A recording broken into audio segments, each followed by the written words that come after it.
fortalece a tus hermanos. Ahí le dijo todo.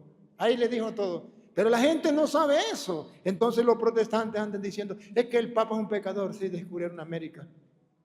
Es un pecador. Y la iglesia no enseña que el Papa no es pecador. La iglesia enseña que el Papa es infalible, mas no impecable.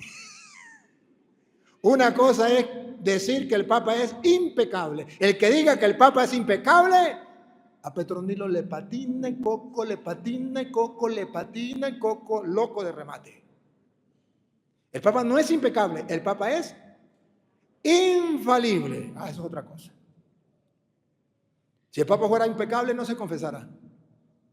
¿Y no han visto ustedes fotos del Papa confesándose? ¿O videos? Se confiesa. Entonces, ¿qué va a confesar si no tiene pecado? Y el que no tenga pecado, que lance la primera. Jesús vino por los, no son los sanos los que están de médicos, sino los enfermos. Hay más alegría en el cielo por un pecador que se arrepiente que por 99 justos que no necesitan de arrepentirse. Pero eso sí, la Biblia entonces está diciendo que desde el Papa para abajo, todos tenemos el peligro, la tentación grande de pensar como los demás mortales y olvidarnos del pensar de Dios. Y en ese momento, muy cura, muy obispo o muy papa, apártate de mí, Satanás, porque piensa no como Dios, sino como los hombres. ¿Me captan la idea? Entonces, ustedes y yo tenemos que saber, ¿creemos en Cristo? Sí, Él es el Mesías. Ajá, ya en teoría pasó la prueba. Ahora vamos a la práctica. Porque la práctica es lo más difícil. Cuando yo jugaba voleibol, yo recuerdo que fui al liceo, a mí me gustaba el voleibol. Y había un profesor que él sabía, era el profesor de educación física, pero él no dominaba el balón en voleibol. Y entonces él nos daba la teoría y decía, mire, el balón se agarra así, se le da así, y nos daba toda la enseñanza. Y se brinca así, se remata así. Y cuando llegaba la hora de él saltar, parecía un cascarrón de esos que se pegan a la malla. Quedaba pegado a la malla. Entonces decía, ven acá, toro, venga acá. Ya les di la teoría, ahora vean la práctica. Y yo no me sabía la teoría, pero me sabía la práctica. Me ponía del balón y ¡tome! Eso le daba con todo. Porque hay que unir las dos cosas, la teoría con la... Si se acuerda lo que decía Santiago, muéstrame tu fe sin obras, que yo por mis obras te mostraré mi fe. Una fe sin obra está, o sea, teoría, ¿para qué? Y Pedro tenía ese problema. En la teoría Jesús, tenía fe. ¿Y ustedes quién dicen que soy yo? Pedro se dio un lujo, un caché. Tú eres el Mesías. Naguara, sobresalió sobre todos. Pero cuando vamos a la práctica, a la obra de reconocer que Él es el Mesías y por tanto lo que Él diga, mande Señor, aunque tenga que pasar por donde tenga que pasar, por pruebas, dificultades, tentaciones, incluso la muerte, no me importa. ¿Se acuerda lo que decía San Pablo? Tanto en vida como en muerte somos del Señor. Para mí la vida es Cristo y la muerte es una ganancia. A mí no me importa. Para mí la vida es Cristo. Tanto en vida como en muerte soy del Señor. No me importa nada. Sabía que Cristo era el Mesías en teoría y también en la práctica. Entonces aquí encontramos, hermanos queridos, cómo ustedes y yo tenemos que aceptar el pensar de Dios. Y cuando usted y yo nos alejamos del pensar de Dios, somos instrumentos del diablo. Aunque esté en el grupo de apostolado, aunque esté en el coro, aunque sea monaguillo, aunque sea seminarista, aunque sea diácono, cura, a mí que me importa, lo que sea.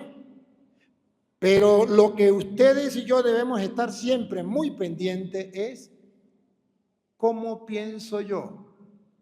¿Como Dios o como los hombres? ¿Qué pensamiento está en mi mente? ¿El querer de Dios, la voluntad de Dios, o el querer y la voluntad de los hombres? Por eso en el versículo 34 les dice, en el versículo 34, Le toca a ella, ¿verdad? Uno y uno. En el versículo 34 le dice: Luego Jesús llamó a sus discípulos y a toda la gente, a sus discípulos y a toda la gente. y les dijo: Doña Lupa, ¿cuál es el mensaje de Jesús? el que quiera seguirme, El que quiera seguirme, ser verdadero cristiano, el que quiera ir al cielo conmigo, el que quiera ganarse la vida eterna conmigo, el que quiera reinar conmigo, el que me quiera seguir hasta la vida eterna, hasta el reino.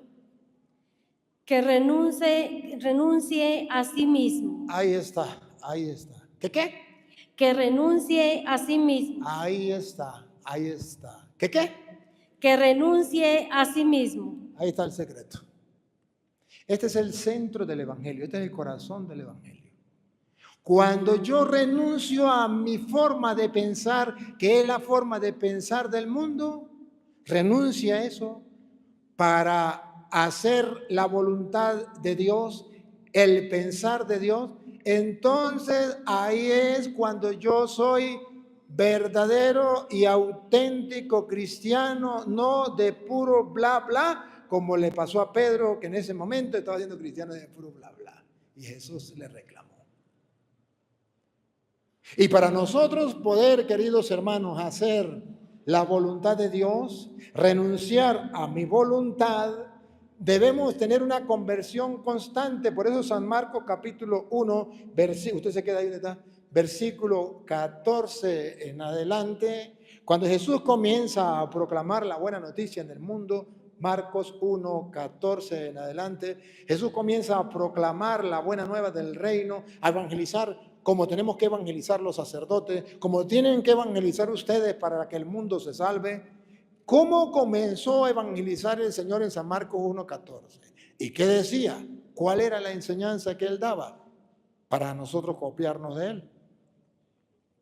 Escuchemos.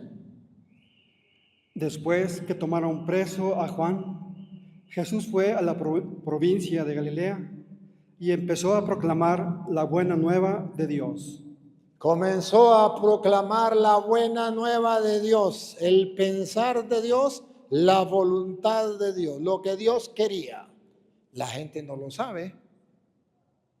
Es necesario que lo sepa. Y para que el mundo lo sepa, tiene que haber quien lo proclame. Comenzó Jesús a proclamarlo y después le pidió a los apóstoles y ahora nos pide a nosotros que sigamos proclamando la voluntad de Dios, el creer de Dios. Hablaba en esta forma. A ver, ¿cómo hablaba? Hablaba en esta forma. El plazo está vencido.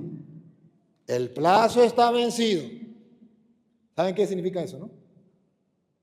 Que Dios ya sabe cuándo usted se va a morir. ¿Cuándo yo me voy a morir? Hoy, un día más de vida y es un día menos de vida. El plazo se ha cumplido. Ya Dios sabe el día que usted va a morir. No se va a morir ni antes ni después. El día que le toque. El plazo está cumplido. Usted verá si lo aprovecha o no lo aprovecha. Pero sabe el día en que nació. Usted sabe, desde que usted nació y tiene uso de razón, sabe que un día se va a morir. Más seguro que el desayuno de mañana. El plazo se ha cumplido.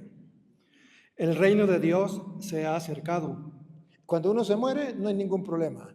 No es una desgracia. Es que el reino de Dios ya está cerca. Entonces uno se muere, ¿para dónde va? Para el reino de Dios. El tiempo está cumplido, o sea, ya me acerca la muerte, el reino de Dios ya está cerca.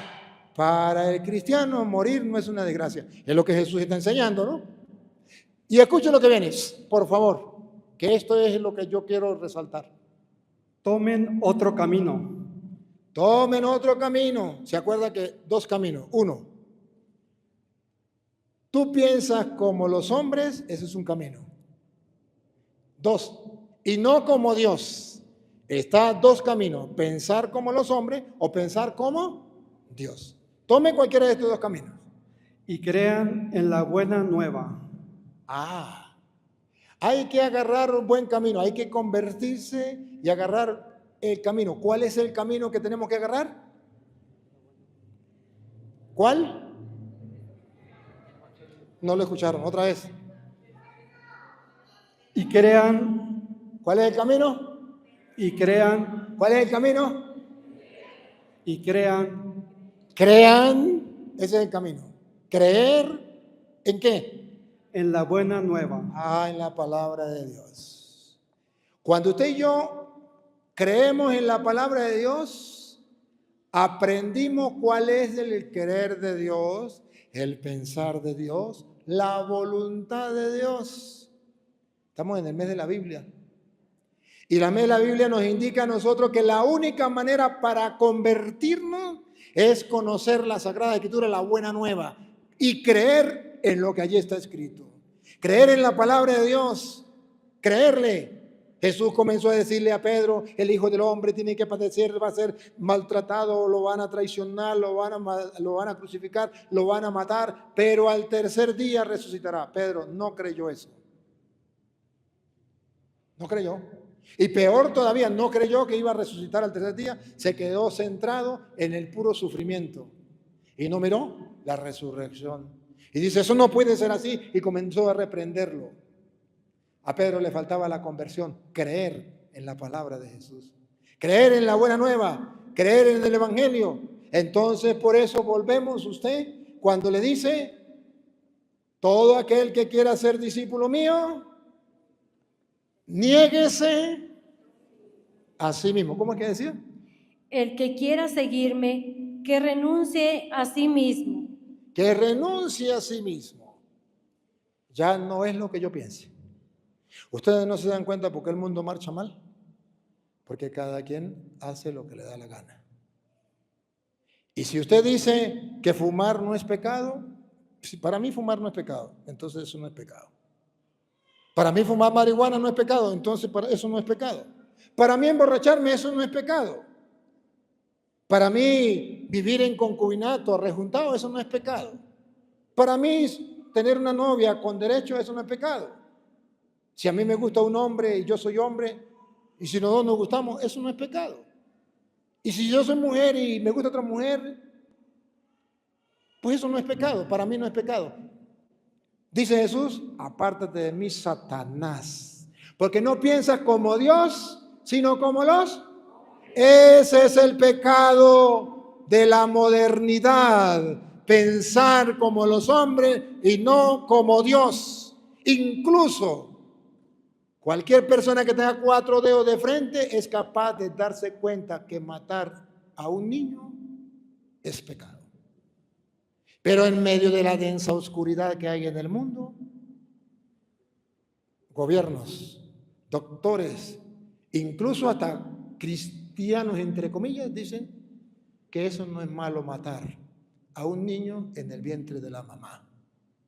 Porque yo pienso que no es malo porque apártate de mí, Satanás. Piensa como los hombres, no como Dios. Eres un diablo.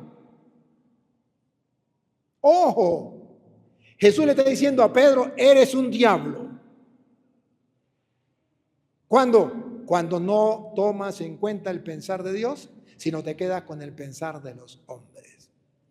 Y si se lo dijo a Pedro, que era el primer papa, ¿no se lo dirá a usted y no me lo dirá a mí? Claro que sí. Si al mismo Pedro le dijo, eres un diablo, apártate de mí, ¿qué nos dirá a nosotros? Apártate de mí, tú eres un diablo. Pero es que yo soy la que le lavo la sotana al cura, a mí que me importa, era una diabla. Apártate de mí. ¿Pero por qué, Señor? Porque piensa como los hombres y no como Dios. Porque a Dios no le importa nada lo que diga Dios. Ustedes se dan cuenta que las mujeres se mandan a poner, se mandan a quitar, se ponen por aquí, se ponen por allá. Y no le importa nada lo que diga Dios, porque no piensan como Dios, sino como los. Ustedes no se dan cuenta, ustedes no, las mujeres que no vinieron, que andan mal vestidas en la calle, a sabienda que cualquier hombre la va a mirar y va a caer en pecado de lujuria por culpa de ella. Y hay aquellos que hagan caer a uno de esos mis pequeñitos de los hombres inocentes y tiernos y lo hagan caer. Más le valdría amarrarse una piedra de molino en el cuello y tirarse al mar. ¿O no? ¿Y qué le pasa a las mujeres cristianas que se visten con unas licras todas pegadas, o unas minifaldas, o unos escotes, porque piensan como los hombres y no como Dios. Diablas. Diablas. Porque los hombres andan trabajando inocentemente, buscando el pan para su casa, y se encuentran con esa diabla que les presentó una tentación. ¿O no?